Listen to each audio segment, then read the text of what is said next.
Диазепам, лексилиум и хелекси се повеќе присутни во домашните аптеки на граѓаните. Проблемот со прекумерено консумирање средства за смирување не е новина. Граѓаните од истокот, зависни од антидепресиви, нервозата и стресот, ги решаваат со апчиња.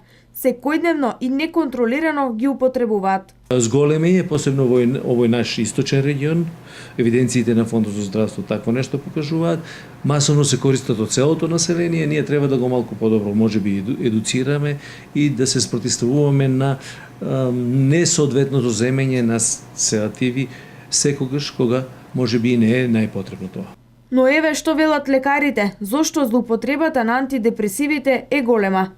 Значи, злоупотребата на лековите за смирување постои во нашите средини, меѓутоа често тие се посложени ситуации, бидејќи не се само проблеми во здравствената состојба, тие зависат од социјалните, економските и други односи во државата и од општеството, од положбата на нашите пациенти во тоа општество, од нивните проблеми, така да некогаш се чини дека и оправдано трошењето на тие лекови, меѓутоа денешната медицина има начин на действување кој нив доктрина, бара смалување на анксиолитиците и лековите за смирување и седативите во однос на лековите за и примена на често на лекови за депресија, бидејќи помала е можноста за настанување на зависност, а и други моменти кои се суштински во лекувањето на ваквите состојби.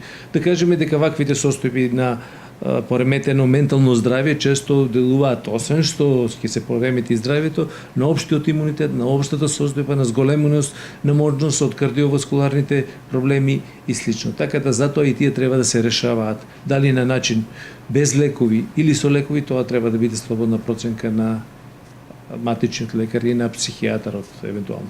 Околината, беспарницата и проблемите главни причини за да граѓаните посегнат по овие седативи. Зависи на времето. Како има нешто покажува одма болест, некој срце, некој такво. Ама треба да чуваме дома. Сонцето дома да не спаѓаме. Влијае времето и тоа мислам секој пат се осеќа промените на времето. Никако. Не е убаво. Притисок имам и не ми е добро. Беше топло?